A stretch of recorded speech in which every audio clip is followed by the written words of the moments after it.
할아버지 고 양충시 목사, 아버지 고 양영주 목사, 작은아버지 양치호 목사를 따라 3대째 목회를 이어가는 양진우 목사입니다. 화면 아래 구독을 눌러주시면 대단히 감사하겠습니다.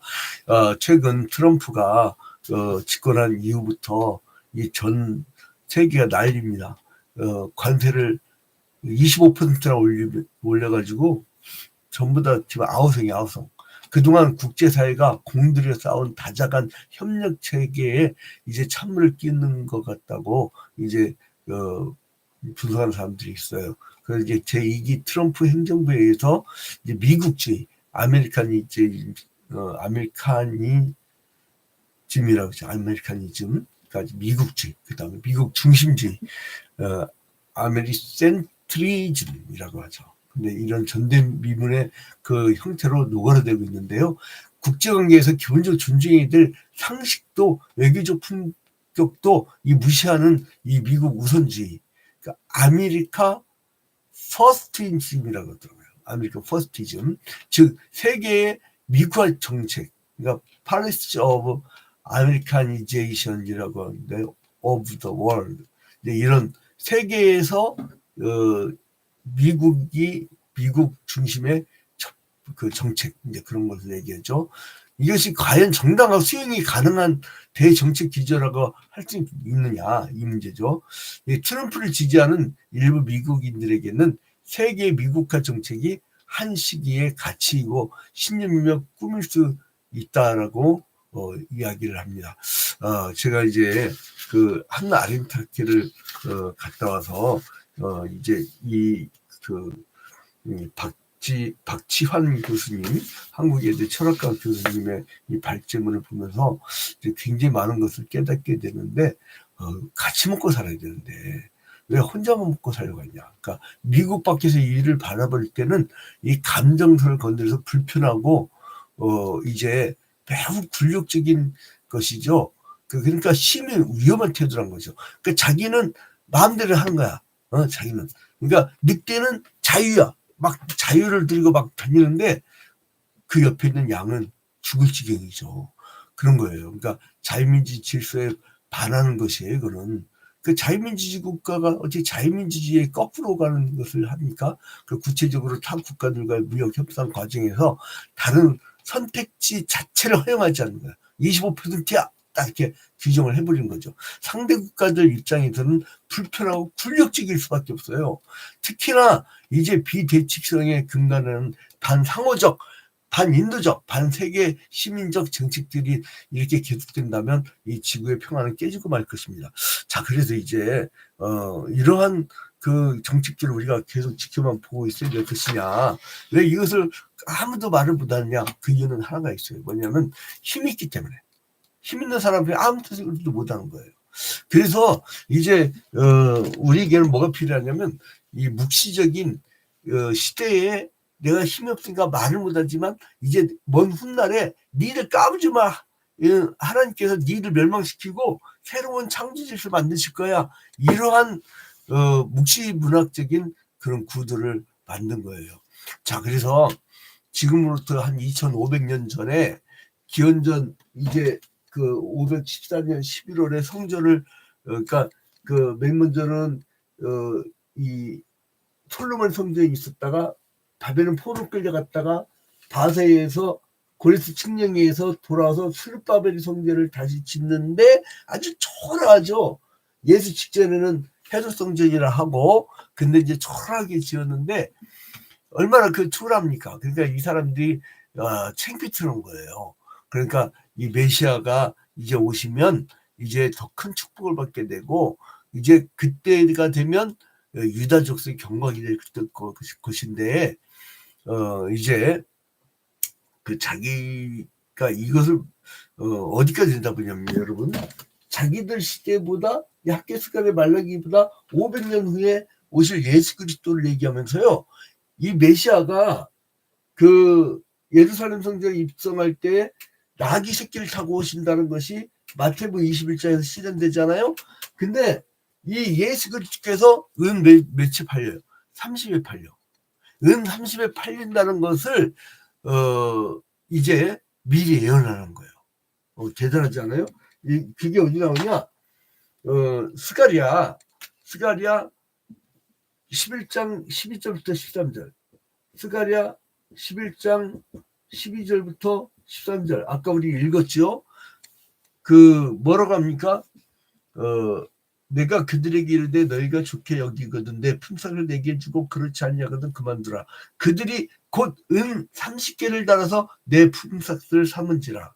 그러니까 하나님의 종 그리고 또 이제 하나님의 아들을 은 30에 팔아버린다는 예언을 하게 돼요. 이게 어디서 실현되냐면요. 마태복음 27장 9절부터 10절. 이제 여기에서 실현이 되게 되어지는데요. 이제 마태복음 27장 9절부터 10절에 보면 이에 선지자 예레미야를 통하여 하신 말씀이 이루어졌나니 일렀을 때 그들이 그 가격 매겨진 자 곧 이스라엘 자손 중에서 가격 매겨진 자의 가격 곧 은 30개를 가지고 토기장에 밭값으로 주었으니 이는 주께서 내게 명하신 바와 같으니라 하시더라. 자, 그래서 예수께서 잡히실 때 은 30에 팔린다는 것이 실현되어진 것이죠. 여러분, 예수는 실패한 거예요. 그죠? 인생이 실패한 거예요. 십자가를 죽었는데 뭐가 성공이겠어요. 그러나 우리를 구원한 성공을 하신 거예요. 팔려갔지만 성공한 거예요. 그러니까 여러분, 우리가 이 세상 살 때에 우리가 억울하게 당하고 우리가 억울하게 십자가에 달려 죽을 수가 있어요. 그러나 그게 실패가 아니라니까요. 그러니까 여러분, 하나님은요, 죽은 시체도 살릴 수가 있는 것을 직접 오셔서 보여주셨어요. 나사로야 나오너라. 자, 당신께서도 직접 부활하셨어요. 그죠? 그 십자가에 달려 죽을 때 그날 막 온 세상이 다 어수컴컴해지면서 무덤이 열렸어요. 죽은 자들이 살아났잖아요. 여러분, 마지막 날 우리가 죽은 자 살아납니다.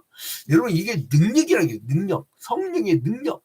이 성령의 능력이 뭐냐면 죽은 자도 살리신 그 하나님의 능력을 믿고 나아가면 이루어진다는 거예요. 그게 믿음이에요. 저는 여러분 굉장히 어린아이 같은 단순한 믿음을 갖고 있습니다. 근데 사람들이 웃어요. 아, 난 이렇게 하나님께서 사역을 하시니까 이렇게 뭘 하고 싶다고.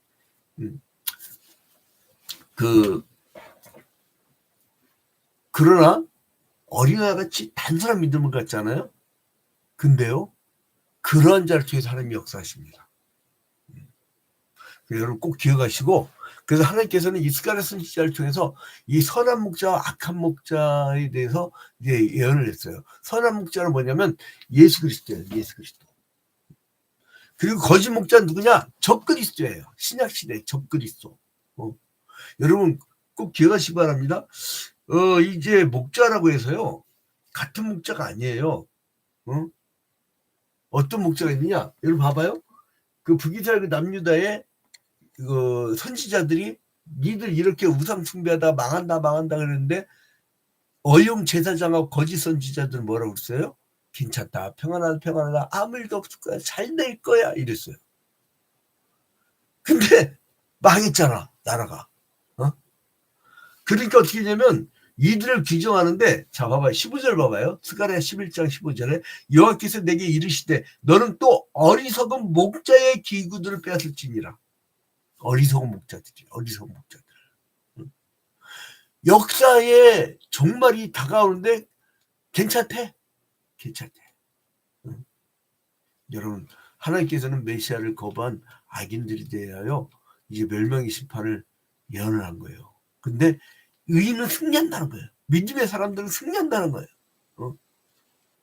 그리고 여기 보니까요, 이제 심판이 임박한 이스라엘에 대해서 뭐라고 하냐면, 오늘 1절 한번 봅시다. 네바노라 내 문을 열고 불이 내 백향목을 사르게 하라. 여러분, 네바노 어디냐면요, 이거 약간 북쪽 땅이에요, 네바노. 근데 여기는 뭐가 좋으냐면 백향목 나무라고 엄청나게 좋은 나무들이 많아요. 근데 그러니까 선지자는 레바논의 문을 열고 불이 백향목을 사르게 하라고 이제 외쳤죠. 근데 이건 뭐냐면 그러니까 메시아를 거부한 이스라엘에게 하나님의 심판이 임박했다는 것을 의미합니다. 불은 성령을 의미하기도 하지만 심판을 의미할 때도 있어요. 그러니까 레바논의 백향목은 부와 번영을 상징했죠. 근데 백향목이 불에 탄다는 건 뭘 의미해요? 곧 재난이 임할 것이라는 것을 의미합니다. 여러분, 하나님이 우상 숭배하고 주술에 빠지고 무당들 말을 듣고 이런 민족을 가만 놔두겠냐고.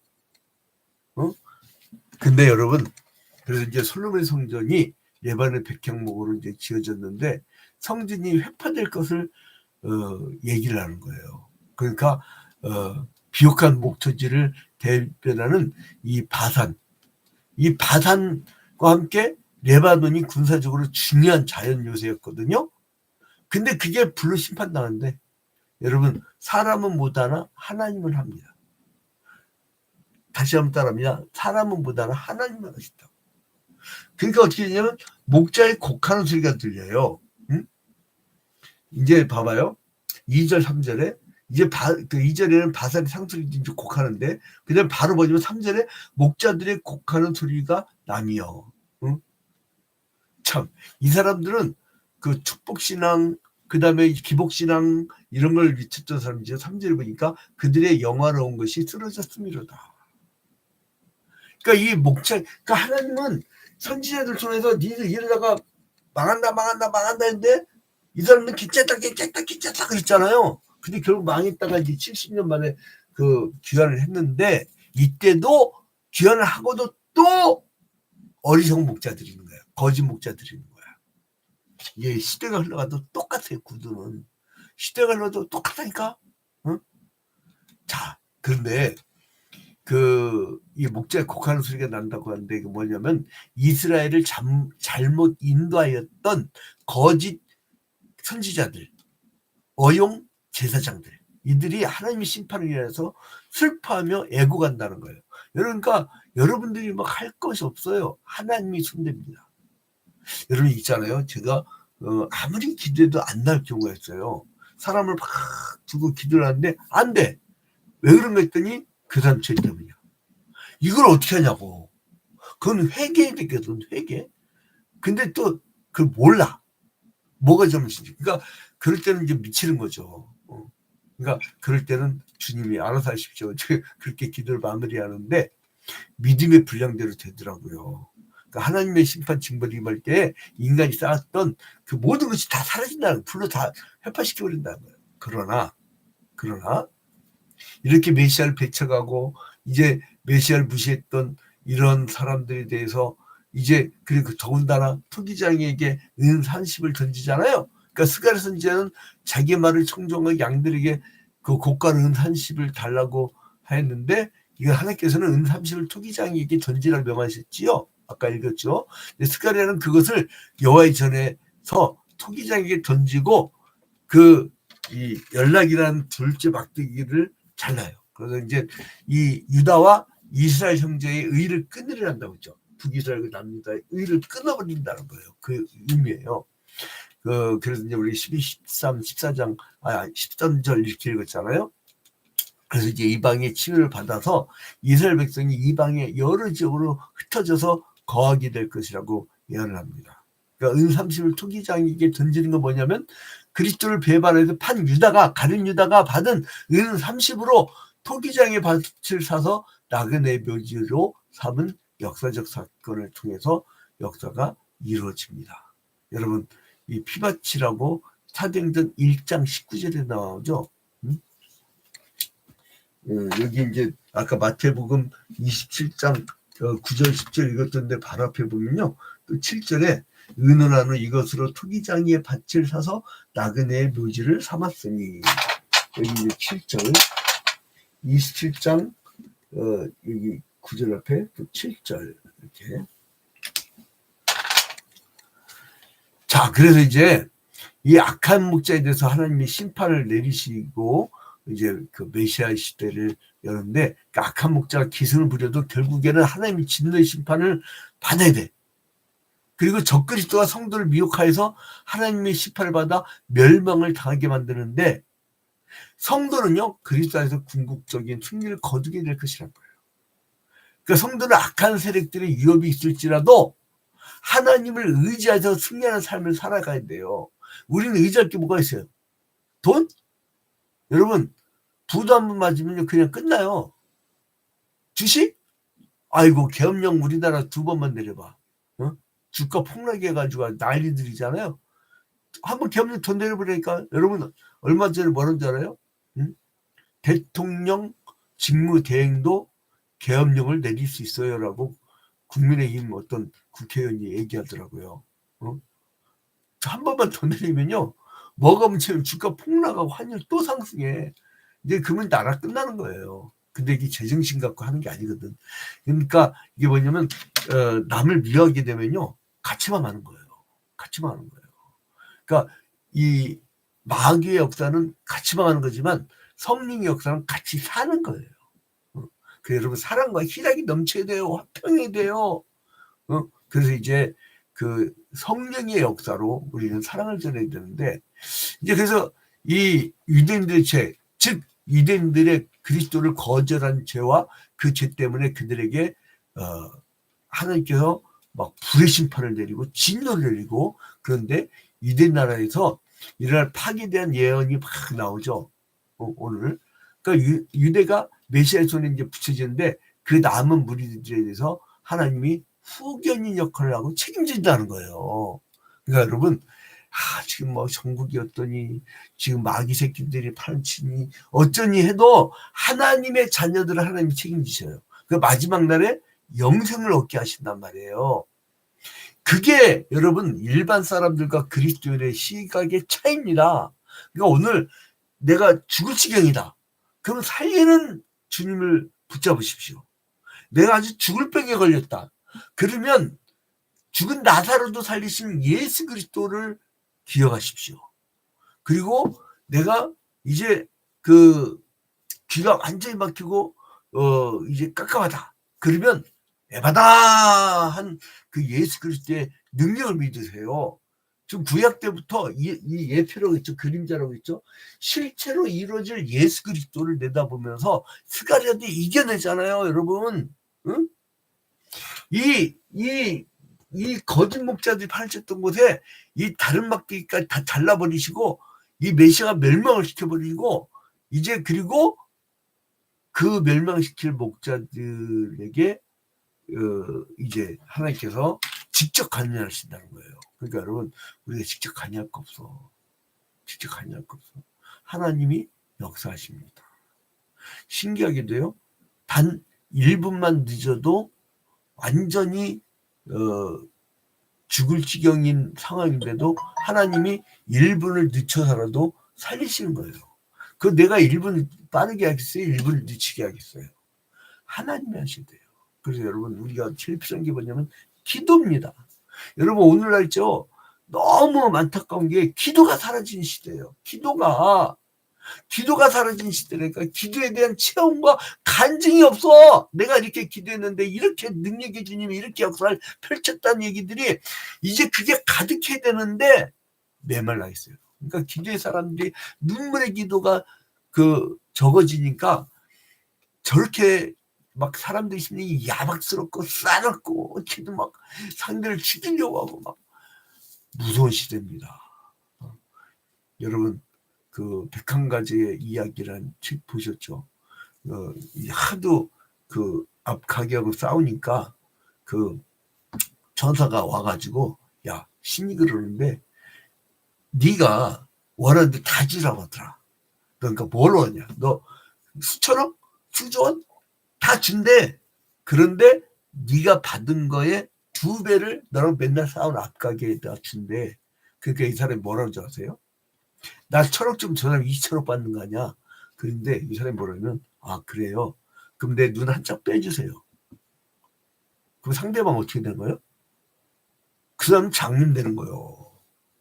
그러니까 같이 죽을 마인드인 사람들은요, 같이 죽게 만들어. 절대 그런 사람들 여러분 국가 지도자로 있으면 안 돼요. 같이 살아야 돼. 같이 살아야 돼. 살리고 또 살리고. 이게 우리 그리스도교의 정신입니다. 오늘 하루도 여러분 성령의 능력을 믿고 능력의 주님을 믿고, 하나님이 인간이 도저히 해결 못할 것도 다 불살라서 없애버리잖아요. 백향목에 그 이 레바논 백향목까지도 다 불살라 버린대잖아요. 여러분 마지막 날이 되면 불의 심판이 있습니다. 우리가 합니까? 우리가 하는 게 아니에요. 하나님이 하셔요. 그게 하나님 절대 주권 사상이라고 그래요. 그래서 그 사람들은 기도의 재미가 있어요. 왜? 주님이 하시라고 하니까. 나는요, 거짓 목자들이 요즘에 또 많은데 이것들은 뭔지 아세요? 지가 하려고 그래. 막 불받아라. 어떤 이단은요, 야구 좀 던져갖고 입으로 받아 먹으러 한대요. 그 보더라, 예수 보더라, 예수 중심 보더라. 이상한 그 이단인데 그걸 우리 교회 갔다 왔네. 열심히 받아 처먹고 왔대. 성령이 무슨 야구공입니까? 성령이 전지전능한 하나님의 영, 예수 그리스도의 영이 성령인데 지가 막 능력 베풀어. 우리는 능력 없어요. 주님이 하시도록 우리는 기도하는 거예요. 주님이 역사하시니까요. 신기하죠. 이 능력 없는 죄 정도요. 소문나기로 지면 암치료 전문질이야. 멀리서들 전화가 와.